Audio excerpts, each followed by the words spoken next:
Hello বন্ধুরা, আজকে আমার একটুখানি শুটকি মাছ খেতে ইচ্ছে করছিল।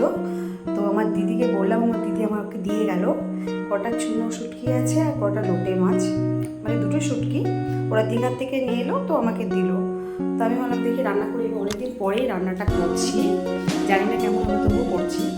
তো প্রথমে আমি রসুন দিয়েছি কটা, তারপরে কটা শুকনো লঙ্কা, অল্প কটা ধরে দিয়েছি, খুব বেশি দিবি, কটা জিরে, আর একটু আলু, খুব সামান্যই আলু দিয়েছি, একটা ছোটো গোটা পেঁয়াজ কেটে আমি শিলেই বাটলাম।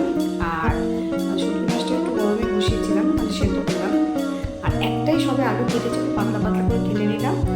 এবারে মাছটাকে আমি একটু ভেজে নিয়েছি, কড়া করে ভেজে নিয়েছি যাতে কোনো তেতো লাগে না বা গন্ধ লাগে না।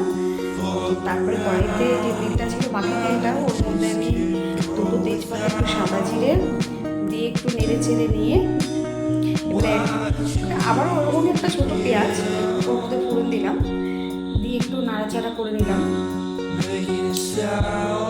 তারপরে একটাই গোটা আলু কেটেছিলাম, সেটা একটু নেড়ে হালকা করে একটু নেড়ে, একটু বেশি নাড়িয়ে নেড়ে তারপরে মশলাটা ঢেলে দিয়েছিলাম। তারপরে নুন, হলুদ সবটা দিয়ে একটু নাড়াচাড়া করলাম। তারপরে একটু নাড়া হয়ে গেলে শুটকি মাছটা দিয়ে দিয়েছি, শুটকি মাছটা দিয়ে নাড়াচাড়া করে একটু ঢাকা দিয়ে দিয়েছি। দেখতেই পাচ্ছেন বন্ধুরা কত সুন্দর টক টক করে হচ্ছে। একটু ঝোলটা টেনে গেলে গরম মশলা দিলাম, গরম মশলা দিয়ে আমি রান্নাটা কমপ্লিট করলাম। একটু শুকনো শুকনো করলাম গায়ে মাখা।